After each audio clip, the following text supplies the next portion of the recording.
I'm here to talk today about our response to changing customer expectation, particularly thinking about Gen Ys and millennials here.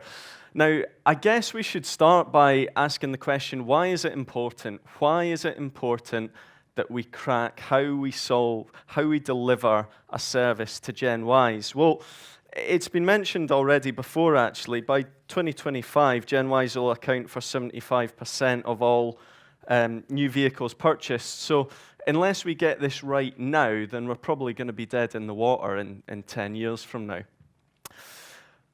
And it's been alluded to already in some of the other presentations, but it's a crazy world we live in, isn't it? I mean, if you take Instagram, for example, this is a company that was acquired for £1 billion. 6 weeks later, who filed for bankruptcy but Kodak? Now, at that time, Instagram had 13 employees. It's bonkers, absolutely crazy.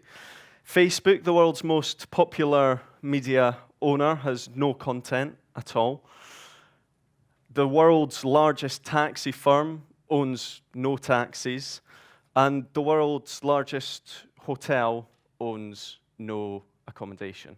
It's a crazy world, and the world that we live in is changing at a pace that it never has done before. So we need to ask the question, where does this leave the auto industry? Where, in amongst all of this fast-paced change, where does the auto industry fit in? Well, a slight tangent. By show of hands, who can tell me the world's most popular podcast ever? If you know, stick your hand up. Anyone want to have a guess and be really brave? Yes? Pardon? No? Anyone else? Okay. It was a podcast called Serial. Serial was produced by a production company called WBEZ Chicago. This American Life. Has anyone heard of This American Life? Yeah, a couple of hands. Okay.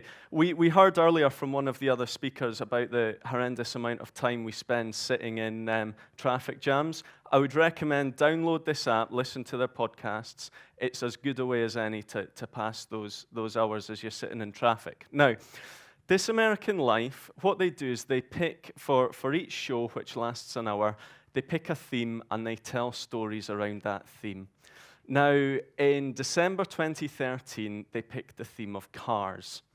And they sent a number of reporters into a Jeep dealership for a month, and they followed all the various staff in that dealership as they looked to hit their target of 129 cars. Now, I would really recommend you download this episode and listen to it.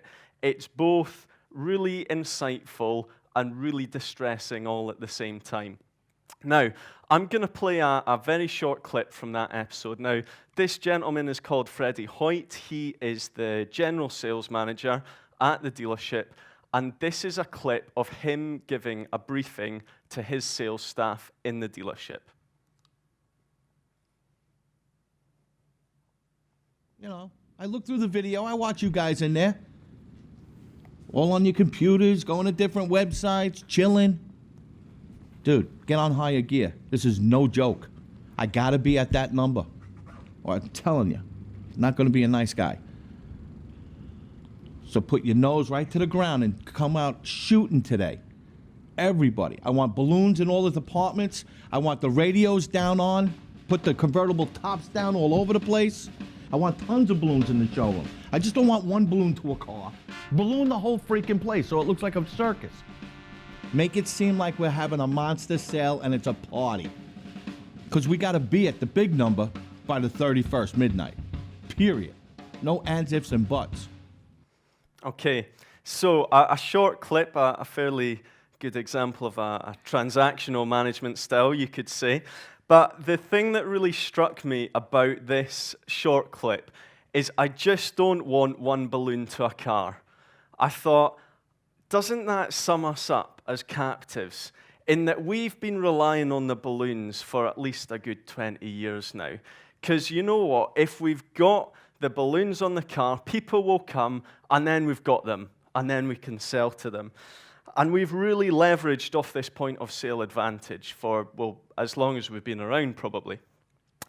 Now, I guess, though, the world, as I mentioned, has moved on. So a nice quote here. To me, visiting a car showroom is a job that has to be done, rather like attending a funeral. And this kind of sums up where Gen Ys are at when it comes to going to a car showroom. It's just not going to happen for too much longer. Now, we did a study a couple of years ago just to have a look at the change in consumer behavior when it comes to purchase. So we've got a picture of 2003 here, and on average, a customer would visit a dealership 4 times prior to purchasing the vehicle. Great, 4 opportunities to engage with them. In 2013, so 2 years ago, it was down to 1.5. Now, I'm not a statistician, but I suspect we can be pretty sure that that line is going to continue to go down in that same direction. Next, so how many car buyers would carry out research online before they purchased? 1%, 12 years ago. 2 years ago, 92%. Lastly, how many customers would be willing to buy a car? 12 years ago, less than 1%. Now it's 42%. That figure varies somewhere between 30 and 45, depending on who you ask. But this is a big change. So for those customers that do actually come in and see us, then they know exactly what they want anyway. So we need to respond, and we need to think about that. Now, I guess as captives, I would ask the question, where do we look? Now, typically, I would say we all look at what each other's doing, and we kind of feel heartened by that, because we think, well, we're maybe not the best, but we're definitely not the worst. So, you know, we all feel actually everything's probably going to be okay. But that's a problem, because we need to have a look at what's going on a bit wider, and we've already kind of touched on this earlier. So let's have a look at a few stats regarding financial technology. So London, a huge hub of fintech, it accounts for 53% of the total European investment in fintech. That's really important. Secondly, fintech investment is growing in the UK more quickly than in any other market in the world, and it's since 2008, the investment has grown by an annualized rate averaging 51%.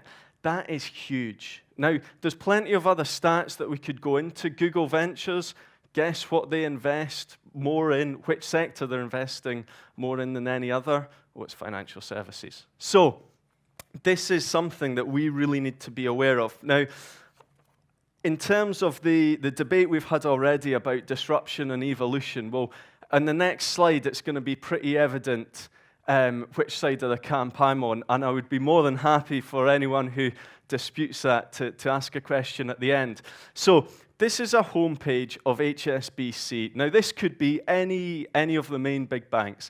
Now, what we've got here is all the services that they offer, and round the edge, who's providing that particular service. Now, I won't go through all of these, but I would really encourage you to look them up and find out what they're doing. Just picking a few. So in terms of everyday banking, have a look at what Osper do. So they are targeting, it's 13 to 18-year-olds, okay? Now, it's a mobile-led proposition, and basically the young person will be able to have access to funds. However, that will be controlled by their parents.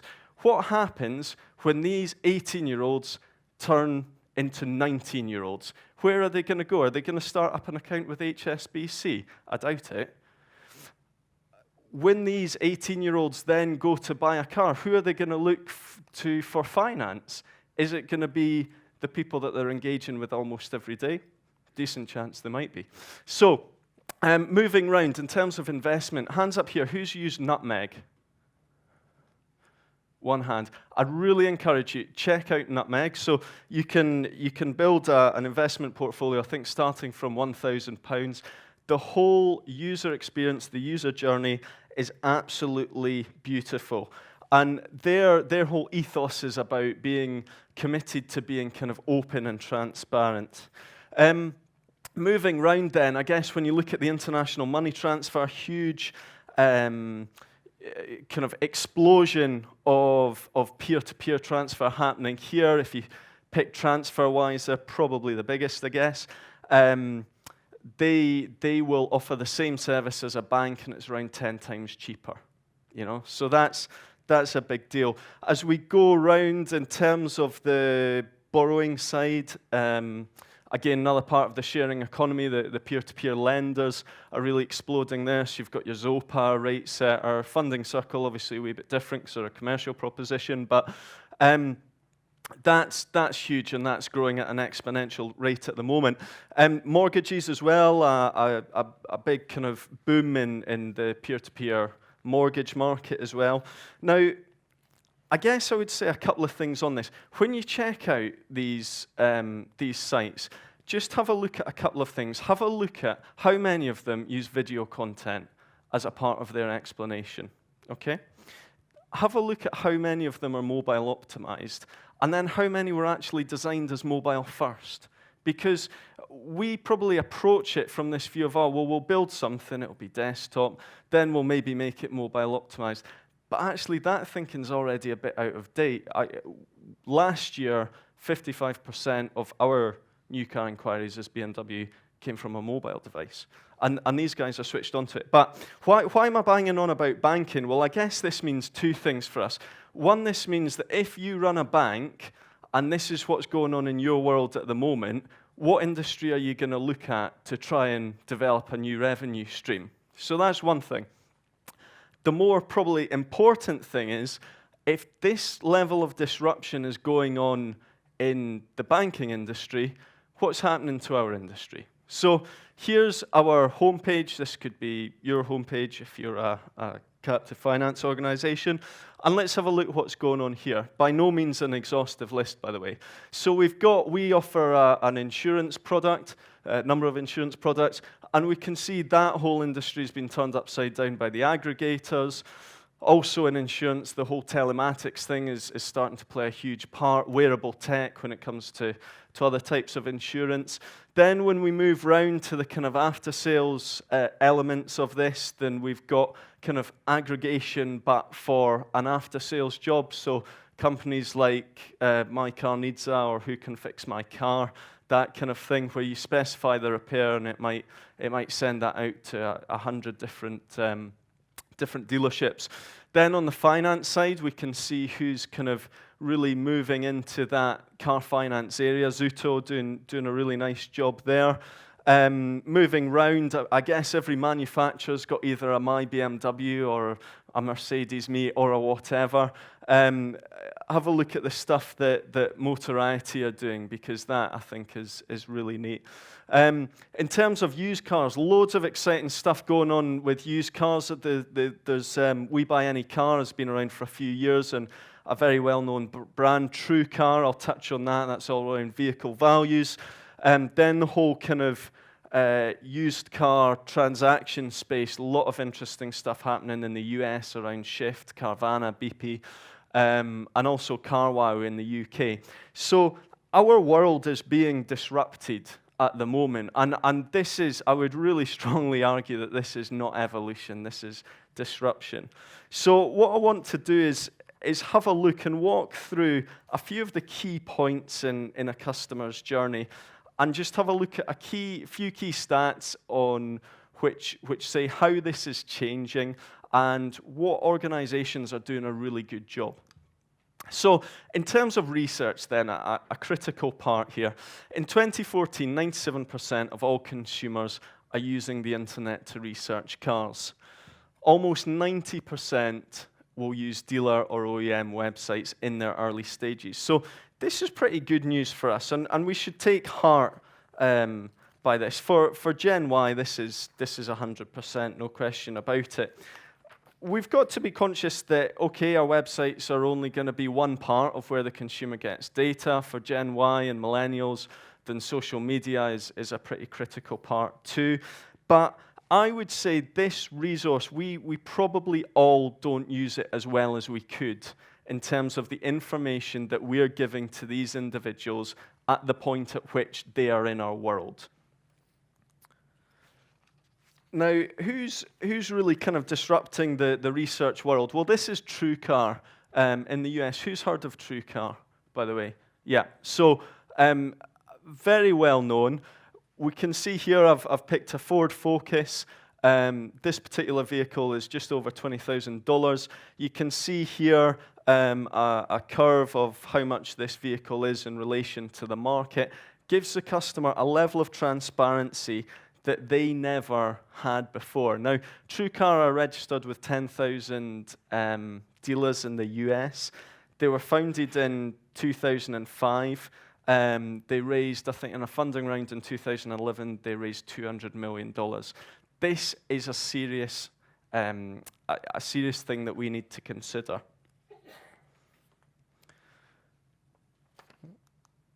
Next, then, let's look at the purchasing online here, because we've seen a big change in consumer behavior. Now, there was a question about this earlier, which I'll touch on in a minute. So 33% of car buyers say they would consider purchasing a vehicle online. As I've said, we've seen figures as high as around 45% for this. More than half of millennials say they'd prefer to visit the dentist than haggle with a car salesman, and who could blame them? Now, Carvana, I think, do a fantastic job here. So the question earlier is, surely people will always want to go to a dealership to do test drive and touch and see the car. Well, Carvana are a pure online retailer, so already in the US, this is happening. And it's only a matter of time before this comes over to the UK. So I would really encourage you, have a look at Carvana's website. They've got some class-leading video technology, so you can see the car that you're going to purchase in close detail. It's really, really neat. The whole experience is fantastic. Carvana have been ranked 5th on the Forbes list of most promising companies in 2015. And in terms of customer journey, in terms of transparency, I think they're pretty class-leading. I think they're doing a really neat job.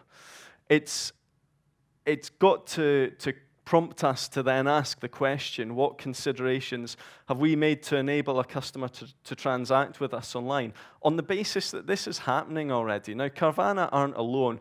I'd really encourage you, check out BP, check out Shift. Shift were set up by a number of ex-Google employees.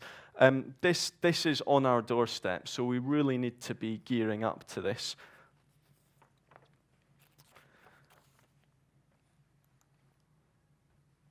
Lastly, I just want to talk about mobile. So a slightly worrying stat. Some of you probably know what I'm going to say here. More people have access to a mobile phone than they do a clean toothbrush. How worrying is that? Now, there are more mobiles on the planet than there are people, and it's probably the fastest growing man-made phenomenon. We've gone from 0 mobile phones to 7.2 billion in about 30 years. So the growth of mobile is probably unlike anything else we've seen. Now, we see that in terms of what do people actually do on phones. Well, more and more people are doing banking transactions. That's grown a huge amount. The volume of transactions is expected to reach 1.5 billion by 2020. So that's absolutely huge. And then the cost of goods that individuals will actually purchase through their mobile phone, that is increasing all the time. So at the moment, we might think, you know what, the idea of someone buying a car from their mobile, no, that would never happen. But then a few years ago, we probably would have said, the biggest purchase you ever made, buying a house, would you do that completely online? No, you would never do that completely online. But there are plenty of instances. My colleague, in fact, recently bought a house. Did he speak to anyone to arrange his mortgage? No, absolutely no one. Did the whole thing online. So I fully expect that over the coming years, it will be pretty normal for an individual to make a car purchase from their mobile phone. Check out BP. I've mentioned them a couple of times already. So they're a peer-to-peer marketplace founded in April 2013. They essentially match buyers up with sellers, and they have a really neat model. The whole, the user experience is fantastic, the customer service is fantastic.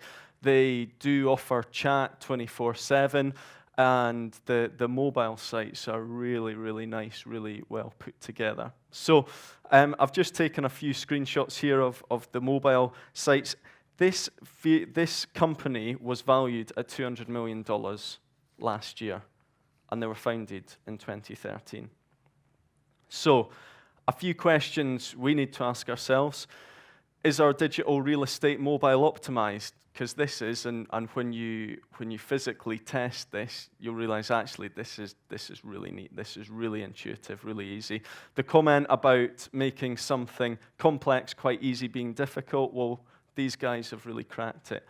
And then secondly, video content. I really think we underutilize video content as captives. And that's something that you can see the disruptors are using really well. So just finally then, what's left of the balloons? You know, those balloons we've been relying on for 20 years to pull people in and so that we can get that point of sale advantage. Well, I would say they probably look like that now. We can't rely on the balloons anymore. They don't work. The notion of if we build it, we'll build these fantastic showrooms, we'll make the cars look great, and they'll come to us, it just doesn't work anymore, particularly when we think about millennials and Gen Ys. As captives, I think we really need to engage with what the disruptors are doing in our space. So particularly the developments around fintech. I think that's really crucial, that we've got our finger on the pulse with that we understand what's going on. And there are opportunities for us as captives to partner with some of these disruptors where it's appropriate. I think, just lastly, in terms of the whole customer journey, I think mobile is just a key area which we're underutilizing at the moment. And so I would really encourage you, have a look at the organizations who are doing mobile really well. So my final thought for the day is the battle is won or lost in the world of the digital real estate. And you know what? The battle previously was in and around the showroom, but millennials, Gen Ys, they just don't care. In fact, they're not actually going to be there. So it's about having a coherent digital strategy, about putting the information that the consumer needs at the point that they need in their customer journey if we're going to be successful with this. Thanks very much.